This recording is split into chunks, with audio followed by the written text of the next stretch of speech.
So we didn't necessarily have the boarding school experience that Native Americans had, because we were in cities or in rural areas.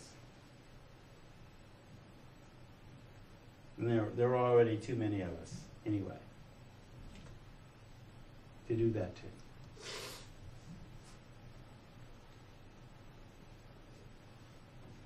But, you know, describing what is happening in Africa, so, let's see, so minimum language capabilities happening outside of school. And if we talk about that village that raises a single child, if you lived in, for example, what's now called Benin, but was called Dahomey, the Dahomey and the Fan tribe of Dahomey, who was a military power, had 12 kinds of marriage. 12 kinds of marriage, multiple languages, and, you know, several different types of religion, which could be Christianity, Islam, Judaism, or a tribal religion as well, that predated any of those, of the Abrahamic religions.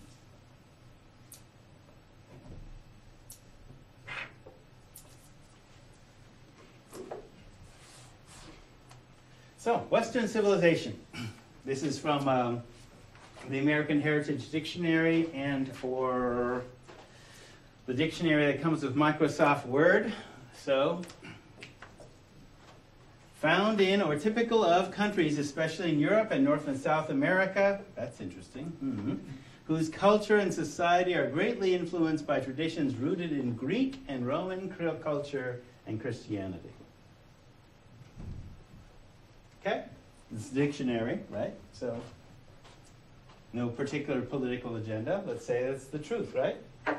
Found in or belonging to the non-communist countries of Europe and North and South America during the Cold War. That's Western civilization. Right? Located in or relating to Europe and North and South America. Based on, consisting of, or resembling the teachings, practices, and beliefs of Roman Catholicism and Protestantism as opposed to those of the Eastern churches. Now, the reason I love the dictionary is because just like if you watch the movie Malcolm X, where the brother is basically, you know, giving you naturally occurring dichotomies, you know, well, it's Western civilization, this is white, this is black, this is man, this is woman, this is... And Malcolm's going, that's whack. Well, that's the dictionary. It's supposed to be neutral. The neutral arbiter of culture. Right? This is a particular worldview. And they're stating it. Okay, this is Western civilization. So it's talking about the Western side of the church, but it doesn't give you any information on the Eastern side of the church.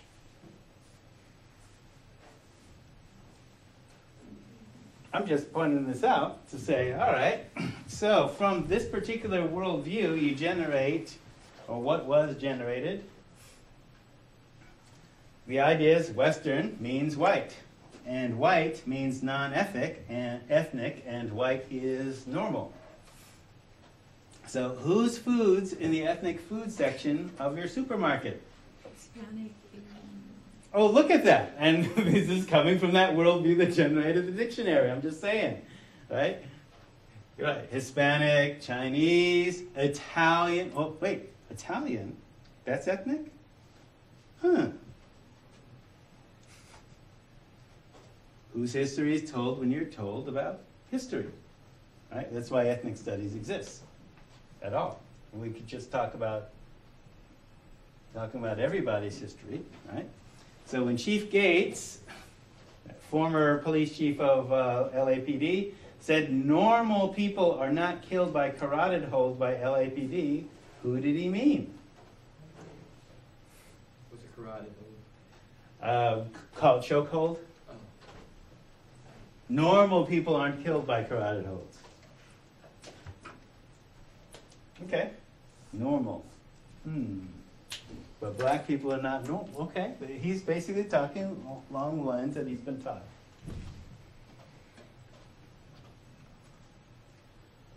So, school is to socialize you to function in a society based on Western civilized values, which operate from certain assumptions.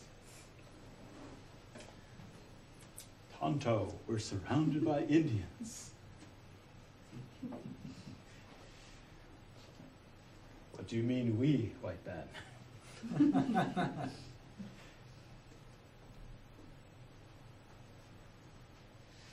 Be interested to see Johnny Depp's take on Tonto when the Lone Ranger movie comes out.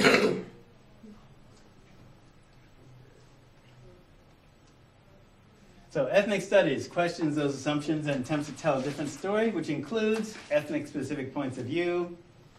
We assume you've been given the point of view, POV, that's a film term, point of view of Western civilization, so we retell the story, at least including the point of view, or at least the people we're studying, from an emic point of view, inside the culture. So this is actually from, there was a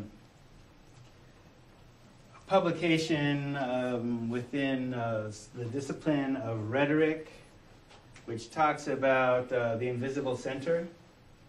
So white is normal, the invisible defining center, that's which defines but remains itself undefined and unknowable. It is defined within, the dictionary.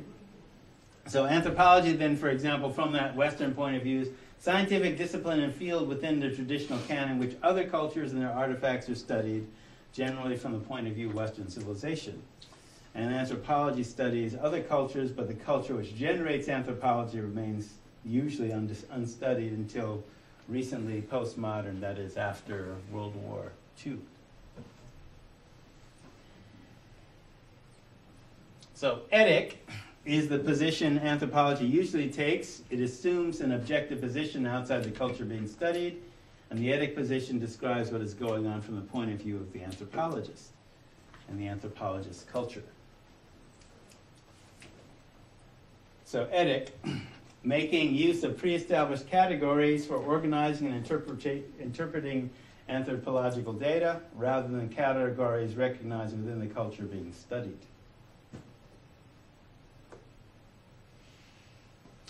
So anthropology is not the only field that does this.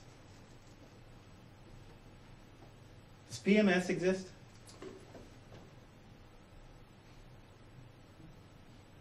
Yes? No? Yes. Okay. Who would believe in it more? Who experiences it more? Experience generates belief. Men or women? Women. Who generated the science of gynecology? Men or women?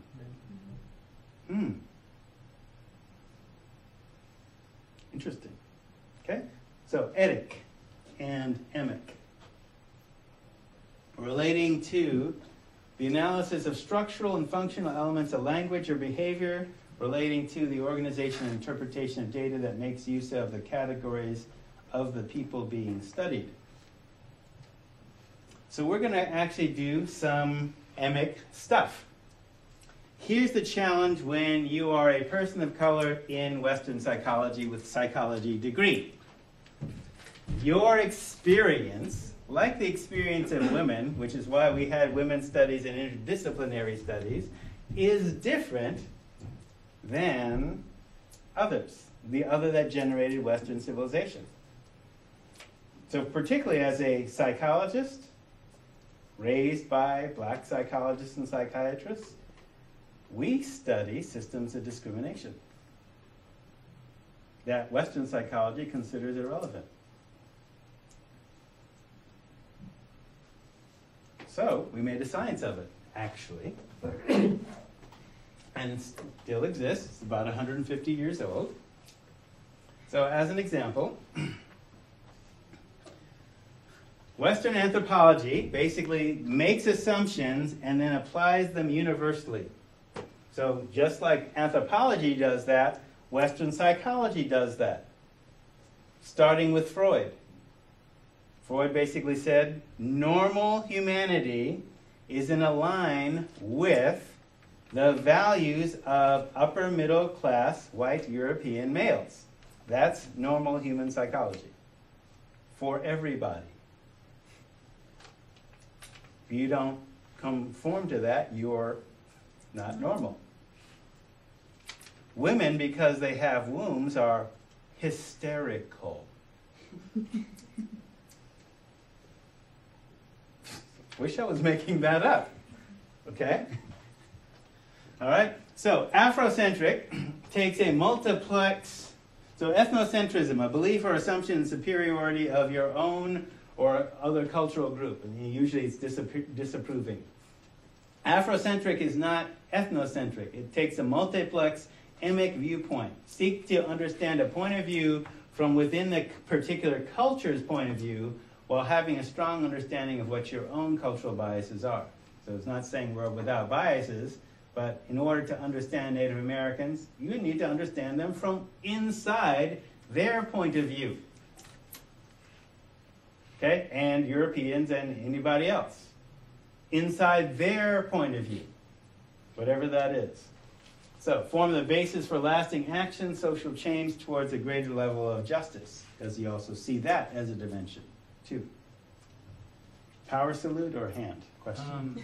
So Afrocentric is not ethnocentric. It's not ethnocentric. Though there are, its critics will say that it's ethnocentric. It's more like how Africa is not a country, it's a continent. It's a continent. In the same way that Right. Afrocentrism isn't ethnocentric. Right, right. It's a continent. And so, basically, the Luo are different from the Yoruba, who are different from the Kiswahili, who are different from the Fan, who are different from, et cetera, et cetera. So they have thousands of more years of cultures working together. Right.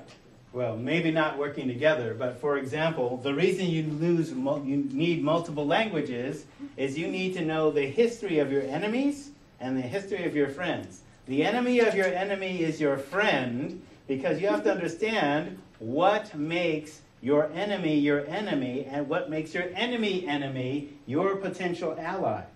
And to understand that, you got to know where the beef came from. Where did it start? There's a movie we usually don't get into until third term, but it's called Bastards of the Party. And it's basically the story of, this young brother who's a blood, who's 32 years old when he made the film. And he said, what is the origin of the beef between Crips and Bloods? Where'd that come from? All we know is we're killing each other, but nobody knows why. Where did it start? What was the original beef? Which was, hey, that's a sophisticated question given that you didn't have much formal schooling. Where'd you get that idea to even do that? So, made a film, and in the film it basically talks about the origin of where the Crips and Bloods came from as a meme. All right, from within the culture and before the culture. So you need to understand, boom, they weren't at odds originally. But they were placed at odds. And we'll get into that at some point. All right, so Afrocentric is about developing self-mastery. Self-mastery is a prerequisite for social justice. If you don't master yourself, the work you do may be undone. It might be undone anyway, because that's the nature of such things, but you still do it. So why speak the truth to power if it'll get you crucified, jailed, or worse? And there are worse things than death. So an answer may be it's not just about you. So the idea of behind the class, it's intended to help you see repetitive patterns in culture, history in the present, and in the future. Not only what goes around comes around, but what was once done to us for race is now being done to you for the money. You best to get hip to it. Okay? Like coal miners might not be for Obama, but you're working a job that is making the planet uninhabitable for the rest of us. That destroys natural landscapes for the people who've lived there for a couple of hundred years. Tearing off a mountaintop and then dumping stuff into a stream and making the stream undrinkable is not a good effect of a job. Great, you got a job. maybe you don't think it's your job to like preserve the land that you live in for a paycheck, but you're destroying because of a paycheck. So it's complicated.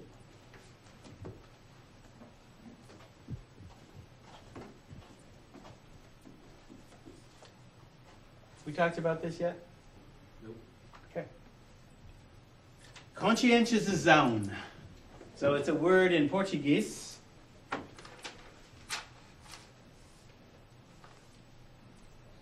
Which means learning to perceive social, political, and economic contradictions and to take action against the oppressive elements of reality. So it's different from being conscientious.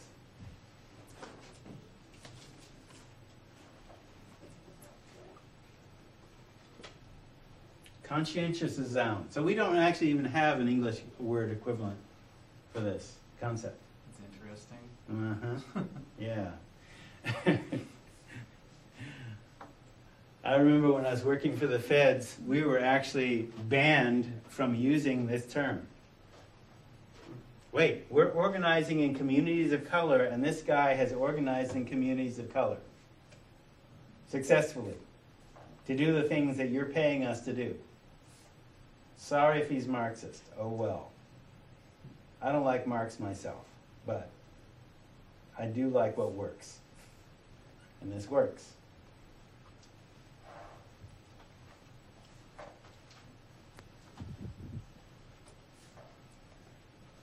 So, Paulo Freire, who's a Brazilian educator. His most classic books are known as The Pedagogy of the Oppressed.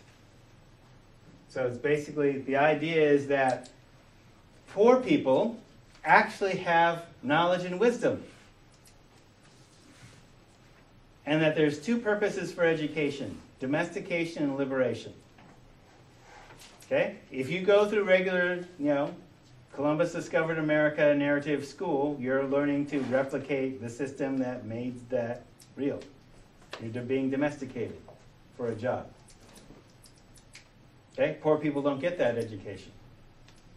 So they try and think in new and different ways, responding to their political and economic circumstances. So the second purpose of education is liberation, by which you kind of erase the boundaries between rich and poor and understand, oh, it's not about, you didn't get to be rich because of hard work alone. You got rich because your hard work would actually be multiplied beyond these folks' hard work. That's why gold miners don't own the gold mine. Somebody else owns the gold mine. Well, why can't gold miners own the gold mine? Oh, that's socialism. They're doing the work, they're taking the risk. What risk are you taking in an office, and what is it that you know that the gold miner don't know? Distribution, finance, what? Please tell me. So in chiefless societies in Africa before the rise of Egypt, the age grade system of education gave an individual the skills for self-mastery, that is self-knowledge, self-control, thus self-worth. Then you were responsible for those younger and responsible to those older. You demonstrated that mastery in your daily conduct in human relations in a village or a community. So mastery is self-mastery, self-control. The more self-control, the more self-worth. You can become a leader by demonstrating an ability to unify people and serve their needs before your own. This was considered royal worth. This is the basis of royalty. Okay? And this is the basis for determining who was royal before there were chiefs. And this is thought to be a spiritual quality which is passed on from parents to children. Parents attracting like children from the invisible world, hence royal blood. Yeah. It's interesting because there's I can't remember where I heard it, but they say people that reach enlightenment in Eastern thought that their descendants will have better chances of the same thing. Yeah. Right. Similar concept. Okay? But you still have to act as if you had some sense, your own self. You didn't get extra points because your mama and daddy was the king or queen. So slavery in chiefless societies in Africa before the rise of Egypt, i.e. cities. Slave was a person who could not control themselves or chose not to. They did not heed the teachings of their elders or community. They acted selfishly without honor or sense of justice, and their physical animal nature ruled them, rather than their divine spiritual nature ruling their animal impulses. So, for example, if a conflict in nations led to war, there's a whole sidebar about warfare, according to Williams, which we talked about in terms of the slides that I left up. The losing side got to collect their dead and wounded and withdraw from the battlefield. Okay, it's part of the victory. We're not going to wipe you out. We don't do genocide. But once you stop fighting, you're allowed to take your wounded and your dead off the battlefield. If they left you, those people were enslaved by the winning side, because they figured they're not. You did whatever you did, your own people abandoned you. And so there was no ready pool of slaves. Slaves were always captives of war. So a slave, under the fundamental rights, African people had the right to earn their freedom through education and demonstrated self-mastery and develop their self-worth, the same as any other person. There's biblical reference about, Joseph's brother sold him into slavery. Boom, he becomes Pharaoh's right-hand man. Okay, that's just one biblical reference. But the example is, again, since Christianity is an African religion, it's going to be consistent. They were allowed access to education. In fact, an African slave in pre-conquest Africa had the same rights and right to courtesy that an enemy could expect in your village. You still had to be polite because you never know who was connected to whom, which enemy might become an ally. That's why the enemy of my enemy is my friend. It's not automatically my friend. I have to make them my friend, and I might have to make my enemy my friend too. So the enemy of my enemy's friend doesn't mean your enemy's enemy will always be your friend, or your enemy will always be your enemy. They change. People change. So today, a slave is generally defined in economic terms as a person who's forced to work exclusively for minimal room and board or even nothing. But generally one has to be forced into this condition because you wouldn't do it willingly. So it's an economic condition. So one of the things we don't necessarily apply to an analysis of slavery in America is that doctors, priests, ministers, educated college professors could be enslaved in Africa and sent over here and forced to work, no matter what their education. In fact, they weren't allowed to have an education or display that they had an education. Okay? So the idea that slaves were savages, we just brought you from the jungle and you were wearing grass skirts and boom, we civilized you by exposing you to Christianity and all that stuff. Yeah.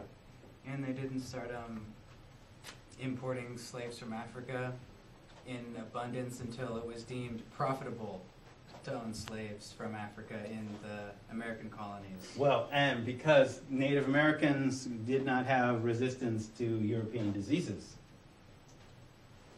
Okay, you have to plant rice. Rice is grown in a swamp, essentially, in water, right? Waterborne diseases, malaria, etc., killed Native Americans as well as the common cold, measles, etc. So Africans had resistance to that, to those conditions. In fact, sickle cell anemia is basically the mutation that resists malaria gone bad, if you will. Right? So you start importing a workforce that is malaria resistant and resistant to European diseases because, we knew about Europeans before they got here. And they knew about us. Okay? So it was only in the European, so in Africa, slaves were captives of war. They could be any race. It was only in the European colonies in Turtle Island that chattel, that is, humans as property, but chattel slavery became populated exclusively by one race. Okay? So any African captives of war could be enslaved, and that includes Europeans. Okay? So millions of Europeans were enslaved in that time period between 711 and 1492 to raise horses for black North Africans. So Africa is a continent where at least, again, 600 to 2,000 languages were or are spoken, and the average black person, even today, must speak at least 5. So let's skip this. I'll leave it up on the website because it was for a writing class. Unless you want to talk on writing. All right.